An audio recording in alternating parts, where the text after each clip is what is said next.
सेवा मंडळाचे कारण माझे तुझे, परिवर्तनाला पाहिजे प्रभूसी आणि सर्वासजे, संदेश हा मनी घेऊनी लावा चला प्राणापणा, उत आर्य पुत्रा धडकरी कर सामुदायिक प्रार्थना. परिवर्तनाला पाहिजे प्रभूसी आणि सर्वासजे.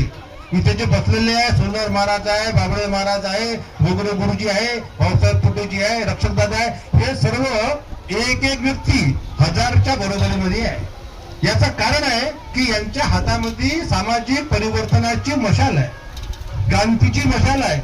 आणि आपण जे सर्व वारकरी संप्रदायाचे लोक असो, गुरुदेव सवयचे लोक असो, आपण जे भजन काढतो, दिंडी आणतो, आपण काले करतो, कथा करतो, कीर्तन करतो, या सर्वांच्या माध्यमातून एका काळी साधू संत आपल्या महापुरुषांनी या समाजामध्ये क्रांती निर्माण केली.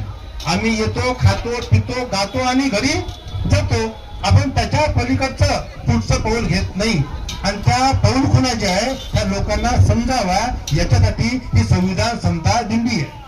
रवी भाऊने आता थोडक्यात आपल्याला सांगितलं की हा जो विचार आहे हा साधू संत महापुरुषांनी आधीपासूनच दिलेला आहे, पण त्याला कायद्याच्या साकोडीमध्ये बसवण्याचं जे काम आहे ते कोणी केलं? संविधानाने केलं. आणि म्हणून संविधानावर जर पुढे आघात होत असेल तर आपल्या मानवी हक्कावर आघात झाल्यासारखी ती गोष्ट आहे. आणि त्यासाठी सर्वांनी एकजुटीने संघर्ष केला पाहिजे.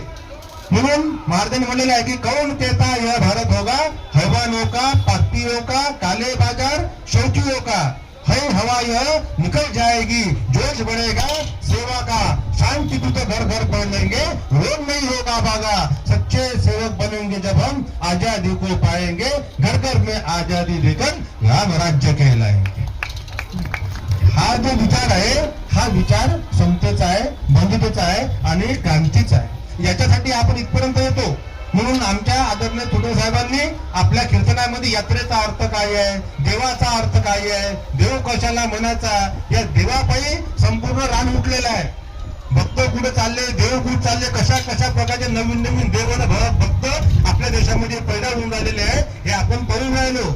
आपल्या उरावर जेव्हा बिकते हे 33 कोटी देवापैकी एकही देव आपल्याला धावत नाही, पण आम्ही त्याच्या मागे धावायला लागतो.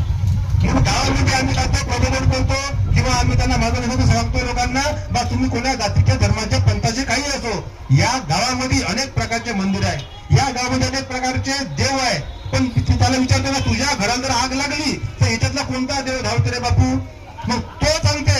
मी त्याला बोललो हनुमानाच्या आपल्या याच्या मंदिरामध्ये म्हणजे याचा दौऱ्यामध्ये प्रचार दौऱ्यामध्ये तुम्ही आपल्या आंध्र प्रदेशच्या आणि हनुमानाच्या मंदिरामध्येच बैठक